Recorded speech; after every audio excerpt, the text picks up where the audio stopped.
I love talking about our market here in Ottawa because we're unique, but we're also always growing. And we're going to talk today about some of the mistakes first-time home buyers make. There's a lot of them, aren't there? There are a lot of them. And so we'd like to, I think it's important for all those buyers out there to really kind of walk through some of the common mistakes that we often see in real estate. So they're not going to be making them. Absolutely. Before we get to those mistakes, let's have a look at the market and as far as where it is year over year from October 2018 to October 2019. And we have a graphic that breaks it all down for us and shows us the numbers that show just how much we are growing.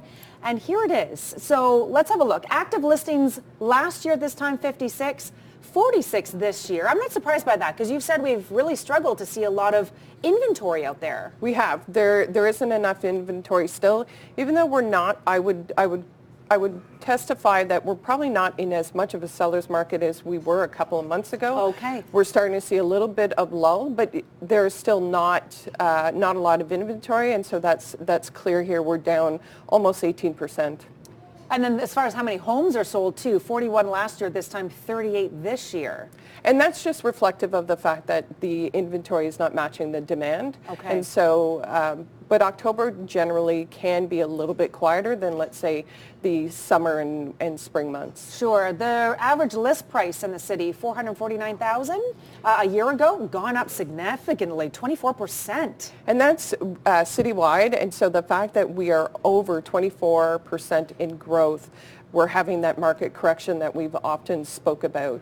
Now that's a list price, and the sale price gone up as well. Yes. And so that seems to be reflective of the fact that we're thinking about that 5%. It depends what section in Ottawa you are at. Some are 6, some are 4. And so that's just a median price point. Okay, let's talk about some of those mistakes those first-time home buyers make. Hey, we've all been there, but if you can avoid making these mistakes, that's going to be better for you. Not getting pre-approved before you shop. This is a big one, right? Especially in a market where we're seeing homes just go like this. You got to be ready. It really is the very first component that you should be talking to. And so get your pre-approval, manage your expectations in the fact that know what you can afford. Because if we're out looking at homes and we find out that you can actually, we're looking at $600,000 homes and we really found out that $500,000 homes, that's a big significant changes everything. Definitely an expectation. And so it's really important to sit down with your loan advisor and figure out exactly what those numbers look like. Okay, and then this is a big one too, is not seeking professional advice from an expert like a realtor. It's one of those things that I can't stress enough. First and foremost, using a realtor for buying is a free service offered. And you are not going to get great advice by navigating. Sure, we all have used Google for various components of answering questions. But when it comes to real estate, probably the most expensive investment that you are ever going to make in your life, why not use a realtor to navigate the different areas of the market? Yeah. There's also the opportunity that realtors can actually secure homes that haven't even hit the market. We've talked about multiple offers several times on the show, and this way that you might be able to get ahead of the market. They also can offer advice where it can get difficult, i.e. if you're looking at rural properties. Well, now you need not only a regular building inspector, but you need water testing and you need a septic inspection and you need a well inspection. You are not going to get a deal by not using a realtor. It's already written in the contract. And I mean, we're in a city with a lot of great realtors who know what they're doing. You're licensed, this is what you do, this is your everyday. So why not? Why wouldn't you contact one? I mean, this is how you get the best home that you could possibly be looking for. And definitely if you look at our website and the CTV past shows is the fact that there are great opportunities to sit down with realtors, sit down and meet with 3 or 4 and find which one that you click with, because ultimately this is a pretty big deal about buying your first home. Making an informed offer. Yes. This is also a big part, isn't it? Becoming, when you're writing an offer, you need to know what the market value is, and it might be lower or it might be higher. And so it can be a very emotional time frame when you're buying a home. And so the biggest thing is that sit down and actually take some of the emotion out of it and write an informed offer. And sometimes it can be quite interesting to see when I'm actually the listing agent, to see some of the offers that we are getting in and the fact that they haven't done their homework. And some of the mistakes that first-time home buyers can make.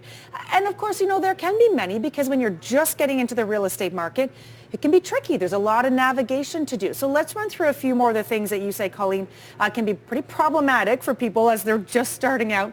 Not being able to see the house past its appearances. This is a big one. This is actually a really big one. I want people to, it's easy to get very caught up in what we refer to as eye candy. Yeah. Right? There's all those shows that have, everything decorated perfectly, and you can get very caught up in that. And one thing that I try and help my buyers do is navigate past the pretty, the eye candy, and really look at the location of the home, the floor plan of the home, and the potential behind it. Because we all have different tastes. Yeah. And so wallpaper can come down. Paint can be changed. How about we focus on the fact that there's no rear neighbors, great school zone? That type of thing is really important. You cannot change the floor plan truly of a home unless you're willing to do that extra investment. And sometimes as well, there's opportunity there. If you have a side split or a bungalow, it might be really easy to take down those walls and open that up. Yeah. If you really want that mature neighborhood, that large lot. It doesn't take a lot to finish a basement. I really need people to focus on what the home offers rather than get caught up again in that appearance. That's where a realtor can help out again. I know I've been coming back to this a few times, but you walk into a house, and you've told me this before, what is it, 7 seconds? Yes. Or even less probably. We make our decision right away when we're home, when we're looking for a new home, within seconds of walking in. So if you're turned off automatically by that bright pink carpet or horrible green looking color on the wall, you got to be able to see past that, and that's what you mean by this, because it goes beyond those things that you can change. Absolutely. There can be opportunity there if you can see past it. The realtor helps you see the other things in the home that you might not see, making buying a house an emotional rather than a business decision.